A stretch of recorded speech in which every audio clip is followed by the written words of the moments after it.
بسم اللہ الرحمن الرحیم۔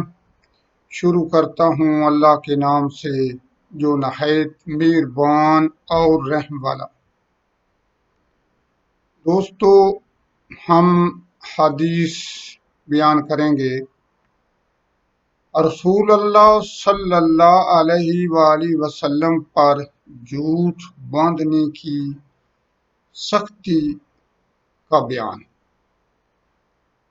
جو نبی کریم صلی اللہ علیہ وآلہ وسلم پر جھوٹ باندھتے ہیں، نبی کریم صلی اللہ علیہ وآلہ وسلم کی نسبت بیان کرتے ہوئے۔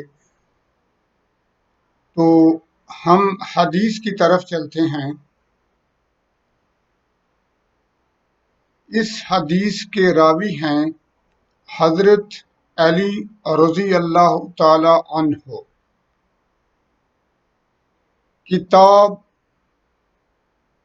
مقدمہ مسلم، حدیث نمبر 4، صحیح مسلم کی حدیث ہے۔ حضرت علی رضی اللہ تعالی عنہ خطبے کے دوران بیان کرتے ہیں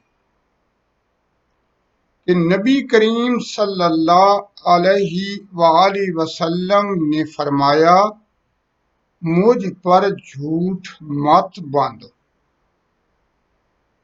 جو شخص مجھ پر جھوٹ باندھتا ہے، جھوٹی افواہ پھیلاتا ہے،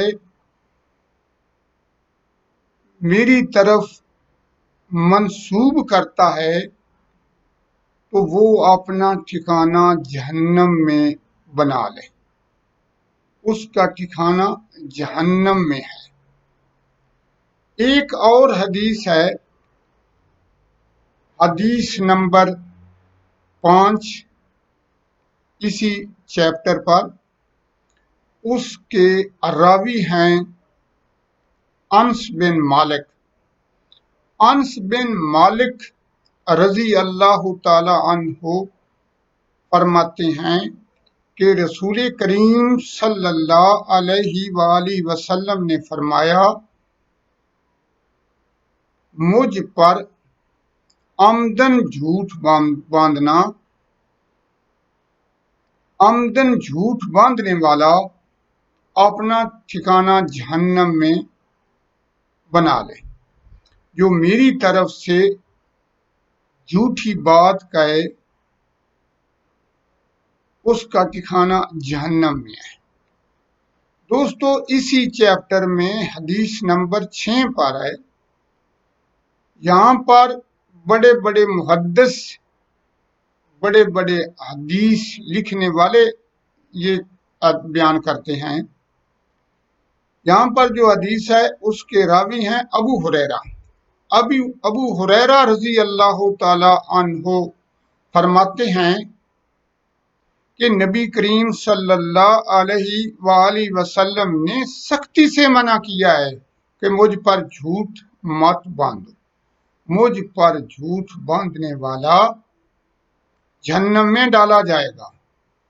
میری طرف سے کوئی جھوٹی بات کہنے والا، میری طرف سے کوئی جھوٹ پھیلانے والا اپنا ٹھکانہ جہنم میں بنا لے۔ اور اسی چیپٹر پر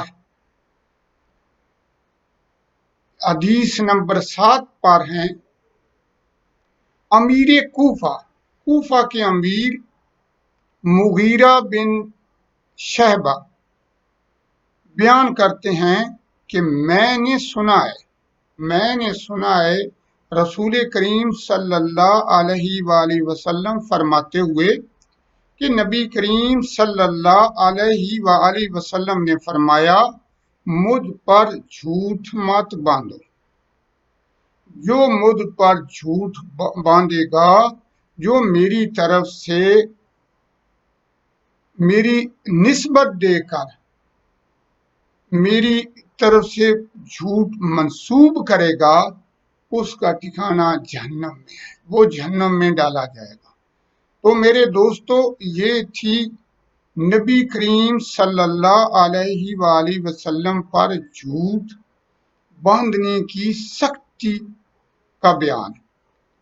تو میرے دوستو ہمیں ہر ٹائم ہر وقت خیال رکھنا چاہیے کہ جو ہم بات کر رہے ہیں کیا یہی بات نبی کریم صلی اللہ علیہ وآلہ وسلم نے کی ہے یا نہیں، یا جو ہم بات کر رہے ہیں اللہ سبحانہ تعالیٰ نے فرمایا ہے یا نہیں۔ تو میرے دوستو ہمیں ہر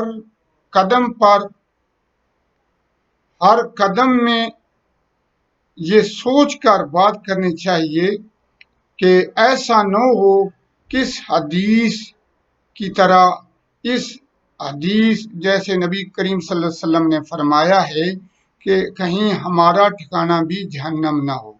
تو میرے دوستو اللہ تعالیٰ سے دعا ہے کہ اللہ تعالیٰ ہماری حفاظت فرمائے، ہم نبی کریم صلی اللہ علیہ وآلہ وسلم کے بتائے ہوئے راستے پر چلیں، ہم نبی کریم صلی اللہ علیہ وآلہ وسلم کی سنت پر عمل کریں، ہم اللہ سے ڈریں۔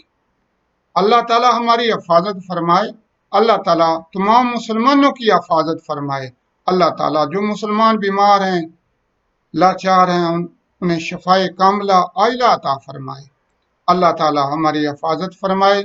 آخر میں دوستوں سے اجازت چاہتا ہوں، اللہ حافظ۔